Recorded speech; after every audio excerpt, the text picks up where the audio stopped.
तो बहुत उत्तम प्रकार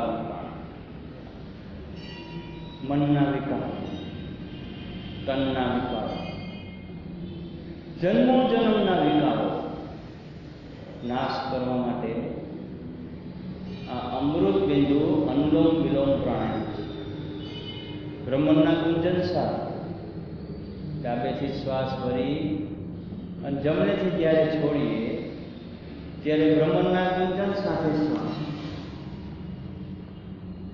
અને જમણેથી શ્વાસ ભરી લઈએ અને ડાબેથી શ્વાસ છોડીએ ત્યારે ડાબેથી બ્રહ્મના ગુંજન સાથે શ્વાસ છોડવાનો અને સૂતા સૂતા પ્રાણાયામ કરવા અને સૂતા સૂતા પણ પલોઠી વાળી બહુ મહત્વનો છે આ પલોઠી વાળવાથી સ્પાઇનલ કોર્ડમાં જે અશુદ્ધિઓ નિર્માણ થઈ છે તે અશુદ્ધિઓ સાફ થઈ જાય છે. કારણ કે મસ્તકથી લઈને કમર સુધીની આખી સ્પાઇનલ કોર્ડને ખેંચાણ ઉત્પન્ન થાય છે, તાણ ઉત્પન્ન થાય છે અને એના કારણે મણકાઓની ફ્લેક્સિબિલિટી વધી જાય છે.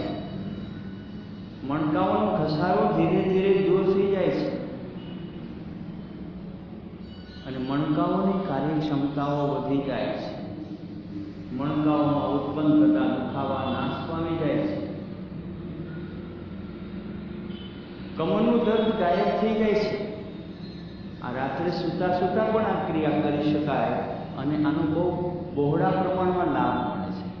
કારણ કે શરીરની અંદર 72 કરોડ 72 લાખ 10,210 નાડીઓ આવેલી છે. મેડિકલ સાયન્સ હજી 72,000 સુધીની નાડીઓની વાત કરે છે. પણ પતંજલિ આજથી 5,000 વર્ષ પહેલા 72 કરોડ નાડીઓનું સંશોધન કરે અને આ પ્રાણાયામ દ્વારા એ નાડીઓનું શોધન થાય છે. એનામાંથી અશુદ્ધિઓ નાશ પામે છે. જન્મો જન્મના કર્મોમાંથી તમને મુક્ત થવાનો માર્ગ આ પ્રાણાયામ દ્વારા મળી જાય છે. પાપોને પાડવાનું કામ આ પ્રાણાયામ કરે છે અને નવા પાપો આપણાથી ન થાય એટલા માટેની તકેદારી આપણી અંદર ઓટોમેટિક આવવા માંડે છે. આપણે અંદરથી બદલાવાની જરૂર છે. બહારથી દેખાવમાં ગમે એટલા બદલાઈ જાય પણ જ્યાં સુધી અંદરથી નહીં બદલાય ત્યાં સુધી નકામું છે. કારણ કે જીવનમાં સૌથી મહત્વનું અંગ અંદરથી બદલાવાનું છે.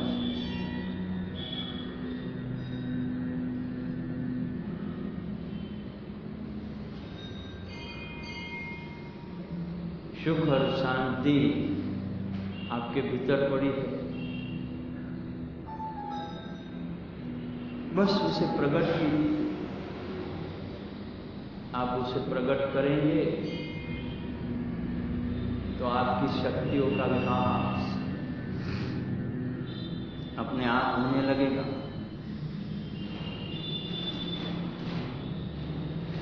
जैसे जैसे आपकी शक्तियां बढ़ेगी वैसे वैसे आपकी ऊर्जाएं भी बढ़ेगी.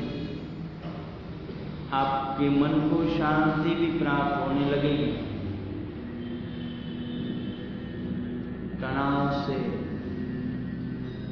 आप मुक्त हो जाएंगे. इंसान को हमेशा ऐसा मन में मलाल रहता है कि हम ही दुखी क्यों हैं. इसलिए कवि ने दुखी होते होते लिख दिया कि इस भरी दुनिया में कोई भी हमारा न हुआ. इस भरी दुनिया में कोई भी हमारा न हुआ.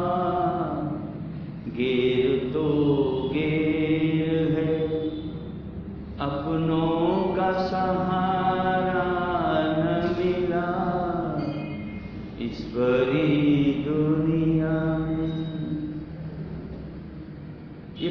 कल्पना है कि हमको किसी ने अपना समझा ही नहीं। आसमां जितने सितारे हैं तेरी महफिल में।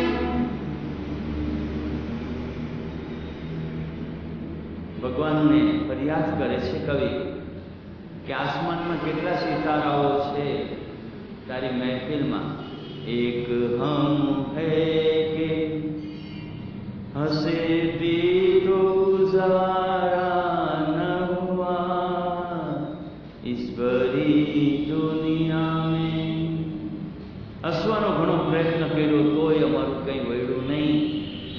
कारण शुं छे कि माणसे पोताना श्वासने पोतानो न समझे, बाकी बधाय संबंधोने पोताना समझ्या।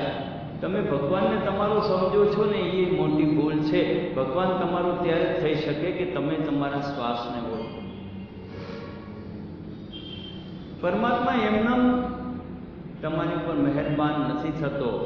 धन मळी जाय, संपत्ति मळी जाय, पद मळी जाय, प्रतिष्ठा मळी जाय तो भगवान आपणे पर मेहरबान छे एवुं मानी लेवानुं कोई कारण नहीं। निरोगी शरीर छे, परिवारनी अंदर सुख शांति छे तो परमात्मा आपणे पर राजी छे। अने न्या समस्या छे तो आपणे જરાય सुखी नहीं। सुखी होवानो दौड़ करीए छीए पण आपणे सुखी नहीं। આપણે સુખી થવું હોય તો આપણે આપણી જાત સાથે મુલાકાત કરવી પડશે, આપણી જાતને સમજવી પડશે। અને જો આપણે આપણી જાતને સમજી જશું તો જ આપણને લાભ થશે। વિશ્રામ। બંને હાથની હથેળી ખોલીને ઘસીશું, આંખો પર લગાવશું। હથેળીઓમાં આંખો ખોલીને ચહેરાને મસાજ કરતાં કરતાં હાથ હટાવશું। બંને પગ લાંબા કરી થપથપાવશું, પંજા ટકરાવશું અને પગના સૂક્ષ્મ વ્યાયામ ઓલા પગના શું આસનો જે નીતાબેન કરાવે તે આપણે કરશું। ખૂબ જ મહત્વપૂર્ણ આસનો છે। એ આસનો આપણા પોતા માટે છે।